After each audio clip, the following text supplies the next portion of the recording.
నమస్తే అన్న, అందరికీ నమస్కారం. కువైట్లో పిల్లలకు సంబంధించి స్క్రీన్ మీద మీకు ఒక ఫోటో కనబడుతూ ఉంది. ఆ పాలు వాడే వారికి భారీ హెచ్చరిక అనమాట. వివరాల్లోకి వెళితే public authority for food and nutrition మనం చూసుకుంటే ధనలాకు మేకపాల ఫార్ములాను వెనక్కి తీసుకుంటున్నట్లు ప్రకటించింది. ఆహార మరియు పశుగ్రాసం కోసం ర్యాపిడ్ అలారం సిస్టమ్ ద్వారా అందించిన తదుపరి నివేదికల ఆధారంగా ఈ నిర్ణయం తీసుకోబడింది. సెరులైడ్ ఉండే అవకాశం ఉన్నందున వినియోగదారుల ఆరోగ్యం మరియు భద్రతను కాపాడటానికి ఈ ముందు జాగ్రత్త చర్య అవసరమైంది.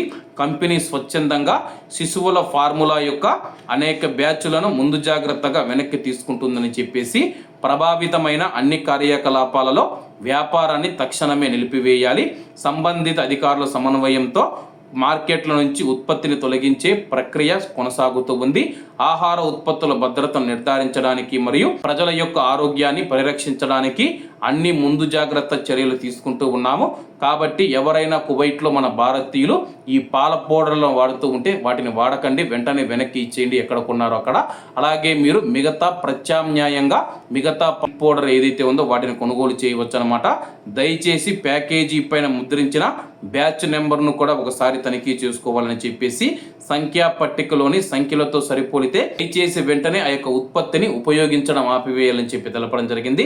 కాబట్టి స్క్రీన్ మీద కనపడుతూ ఉన్న ఫోటోలు ఏవైతే ఉన్నాయో ఆ ఫోటోలకు సంబంధించిన పాల పొడిని కువైట్లో ఎవరు వాడవద్దని చెప్పేసి ఇప్పటికే కంపెనీ కూడా స్వచ్ఛందంగా ముందుకు వచ్చి తన యొక్క సరుకునైతే వెనక్కి తీసుకుంటూ ఉంది. కాబట్టి ఈ యొక్క విషయాన్ని ప్రతి ఒక్కరూ గమనించాలని కోరుకుంటూ అందరూ బాగుండాలి, అందులో మనం ఉండాలి. అందరికీ నమస్తే అన్న, జై హింద్.